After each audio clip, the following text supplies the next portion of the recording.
रावण ने सीता जी को अशोक वाटिका में क्यों रखा, वो रहस्य जिसकी वजह से रावण कभी भी माता सीता को छू तक नहीं पाया। क्या आपने कभी ये सोचा है कि इतने समय तक रावण की कैद में रहने के बावजूद रावण ने माता सीता को छुआ तक क्यों नहीं? या फिर क्या आपने कभी सोचा है कि रावण के पास तो सोने की लंका थी, लेकिन फिर भी रावण ने माता सीता को अशोक वाटिका में क्यों रखा था? कई लोग इसके जवाब में कहते हैं कि यह रावण की महानता थी जो उसने अपना आचरण सही रखा। लेकिन ऐसा नहीं है। दरअसल इसकी वजह रावण की महानता नहीं बल्कि एक घटना है जिसके बारे में ज्यादातर लोगों को पता नहीं है। आज हम आपको इस लेख में उसी घटना के बारे में बताएंगे जिसकी वजह से रावण न सिर्फ मां सीता को बल्कि दुनिया की किसी भी स्त्री को बिना उस स्त्री की मर्जी के नहीं छू सकता था। रावण ने क्यों कभी सीता जी को नहीं छुआ? इस पौराणिक कथा का उल्लेख वाल्मीकि रामायण के उत्तरकांड में अध्याय 26 और श्लोक 39 में मिलता है। यह कथा भगवान श्री राम के जन्म से भी पहले की है। इस कथा के मुताबिक जब रावण ने समस्त पृथ्वी को जीत लिए और स्वर्ग तक पर उसका आधिपत्य हो गया, तब उसने कुछ समय के लिए अपने भाई कुबेर के शहर इलाका में विश्राम करने के लिए रुका। कुबेर का यह नगर बहुत सुंदर था। हिमालय के नजदीक होने की वजह से यहाँ शीतल हवा बहती थी और पूरा नगर फूलों की खुशबू से नहाया हुआ प्रतीत होता था। एक बार स्वर्ग की अप्सराओं की रानी रंभा अपने होने वाले पति नलकुबेर से मिलने जा रही थी, तभी रास्ते में उसकी मुलाकात रावण से हो गई। रावण ने जब रंभा को देखा तो वह रंभा की खूबसूरती पर मोहित हो गया। रावण ने रंभा के साथ दुराचार करने की कोशिश की। यह देखकर रंभा ने रावण को बताया कि वह रावण के भाई कुबेर के बेटे नलकुबेर की होने वाली अर्धांगिनी है और ऐसे में वह रिश्ते में रावण की पुत्रवधू लगेगी, इसलिए रावण उसे छोड़ दे। लेकिन रावण के ऊपर रंभा के किसी अनुनय विनय का फर्क नहीं पड़ा और उसने यह सब जानने के बावजूद भी रंभा के साथ दुराचार किया। बाद में जब नलकुबेर को इस बात की खबर मिली तो उसने रावण को श्राप दे दिया कि यदि आज के बाद रावण ने किसी भी स्त्री को उसकी मर्जी के बिना गलत नियत से स्पर्श किया या फिर किसी स्त्री को उसकी मर्जी के बिना अपने महल में रखा तो रावण के मस्तक के 100 टुकड़े हो जाएंगे। इस घटना के बाद जब माता सीता का स्वयंवर हुआ था तब रावण भी उस स्वयंवर में मौजूद था। रावण भी माता सीता से विवाह करने की इच्छा रखता था, लेकिन उसकी यह कामना कभी पूरी नहीं हो पाई। बाद में जब उसने माता सीता का साधु के वेश में हरण किया तो नलकुबेर के श्राप की ही वजह से उसे विवश होकर माता सीता को अशोक वाटिका में रखना पड़ा, क्योंकि उसे पता था कि यदि उसने माता सीता के साथ दुराचार करने की कोशिश की या फिर उन्हें अपने महल में रखा तो नलकुबेर की श्राप की वजह से उसे मस्तक के 100 टुकड़े हो जाएंगे। हम उम्मीद करते हैं कि आपको हमारी यह कहानी जरूर पसंद आई होगी। अगर ऐसा है तो आप इसे अपने अन्य शुभचिंतकों के साथ जरूर साझा करें। धन्यवाद। प्लीज वीडियो पसंद आए तो लाइक और चैनल पर पहली बार आए तो सब्सक्राइब, कमेंट और अपने दोस्तों के साथ शेयर करना मत भूलना।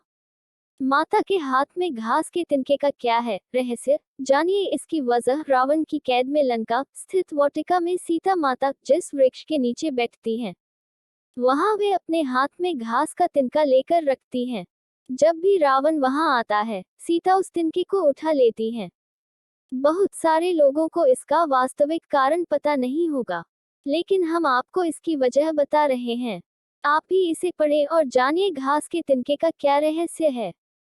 रावण ने जब मां सीता जी का हरण करके लंका ले गया, तब लंका में सीता जी वट वृक्ष के नीचे बैठकर चिंतन करने लगी। रावण बार बार आकर मां सीता जी को धमकाता था, लेकिन मां सीता जी कुछ नहीं बोलती थी। यहाँ तक कि रावण ने श्री राम जी के वेशभूषा में आकर मां सीता जी को भ्रमित करने की भी कोशिश की, लेकिन फिर भी सफल नहीं हुआ। रावण थक हार कर जब अपने शयन कक्ष में गया तो मंदोदरी ने उससे कहा, आप तो राम का वेश धर कर गए थे, फिर क्या हुआ? रावण बोला, जब मैं राम का रूप लेकर सीता के समक्ष गया तो सीता मुझे नजर ही नहीं आ रही थी। रावण अपनी समस्त ताकत लगा चुका था, लेकिन जिस जगत जननी मां को आज तक कोई नहीं समझ सका, उन्हें रावण भी कैसे समझ पाता। रावण एक बार फिर आया और बोला, मैं तुमसे सीधे सीधे संवाद करता हूँ, लेकिन तुम कैसी नारी हो कि मेरे आते ही घास का तिनका उठाकर उसे ही घूर घूर कर देखने लगती हो। क्या घास का तिनका तुम्हें राम से भी ज्यादा प्यारा है? रावण के इस प्रश्न को सुनकर माँ सीता जी बिल्कुल चुप हो गई और उनकी आंखों से आंसुओं की धार बह पड़ी। इसकी सबसे बड़ी वजह थी कि जब श्री राम जी का विवाह माँ सीता जी के साथ हुआ, तब सीता जी का बड़े आदर सत्कार के साथ गृह प्रवेश भी हुआ। बहुत उत्सव मनाया गया। प्रथानुसार नववधू विवाह पश्चात जब ससुराल आती है तो उसके हाथ से कुछ मीठा पकवान बनवाया जाता है ताकि जीवन भर घर में मिठास बनी रहे। इसलिए माँ सीता जी ने उस दिन अपने हाथों से घर पर खीर बनाए और समस्त परिवार, राजा दशरथ एवं तीनों रानियों सहित चारों भाइयों और ऋषि संत भी भोजन पर आमंत्रित थे। माँ सीता ने सभी को खीर परोसना शुरू किया और भोजन शुरू होने ही वाला था कि जोर से एक हवा का झोंका आया। सभी ने अपनी अपनी पतले संभाली। सीता जी बड़े गौर से सब देख रही थी। ठीक उसी समय राजा दशरथ जी की खीर पर एक छोटा सा घास का तिनका गिर गया, जिसे माँ सीता जी ने देख लिया। लेकिन अब खीर में हाथ कैसे डालें, ये प्रश्न आ गया।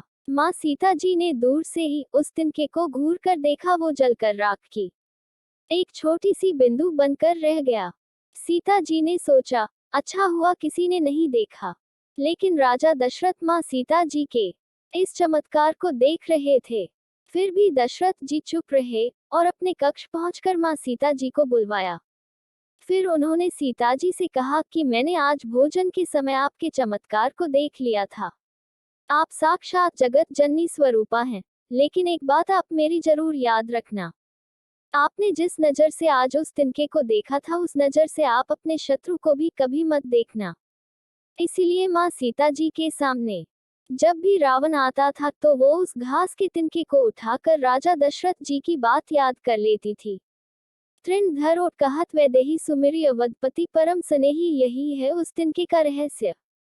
इसलिए माता सीता जी चाहती तो रावण को उस जगह पर ही राख कर सकती थी, लेकिन राजा दशरथ जी को देव वचन एवं भगवान श्री राम को रावण वध का श्रेय दिलाने हेतु वो शांत रही। ऐसी विशाल हृदया थी हमारी जानकी माता। जय हो प्रभु श्री राम जी की। प्लीज वीडियो पसंद आए तो लाइक और चैनल पर पहली बार आए तो सब्सक्राइब, कमेंट और अपने दोस्तों के साथ शेयर करना मत भूलना।